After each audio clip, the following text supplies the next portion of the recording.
So let me just say that not having Gina Haspel, the CIA director, at this briefing is a cover-up to a critical question that the members of the Senate have as to the murder of Jamal Khashoggi and a critical element of U.S.-Saudi relationships. It's outrageous that the Senate can be stonewalled from hearing from the CIA director.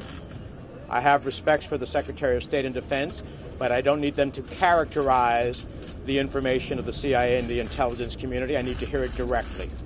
It tells me volumes about what really is going on here. Because Gina Haspel, if all of the accounts are true, would have said with a high degree of confidence that, in fact, the Crown Prince of Saudi Arabia was involved in the murder of Jamal Khashoggi, a United States permanent resident and a journalist. But I'm not going to blow past this. So if that briefing is not given soon, it's going to be hard for me to vote for any spending bill.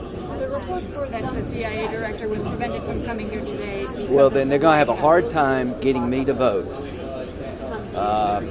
for us to move forward. I'm not, quite frankly. I am not going to be denied the ability to be briefed by the CIA that we have oversight of about whether or not their assessment supports my belief that this could not have happened without MBS knowing.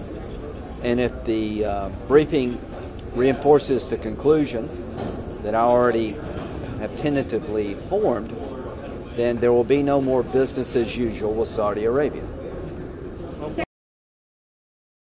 He was here when you were here. The most persuasive presence in this briefing was the empty chair, a chair that should have been occupied by Gina Haspel, the head of the Central Intelligence Agency. We were told in this briefing that it was the direction of the White House that she not attend. I cannot recall a briefing on such a sensitive measure where we have been denied access to the intelligence agencies of the United States.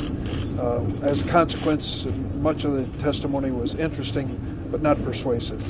There are many of us who believe that this execution of Khashoggi in Istanbul could never have taken place without the knowledge and direction of the Crown Prince of Saudi Arabia. That is a fact which this administration has never been willing to acknowledge, and we are asked to accept at face value that this sort of murder took place without his knowledge. I don't accept it. We've watched innocent people be killed. We've watched people die of diseases that they shouldn't be dying of, and yet we've continued to not want to cut our nose off to spite our face by doing something that is against our national interest.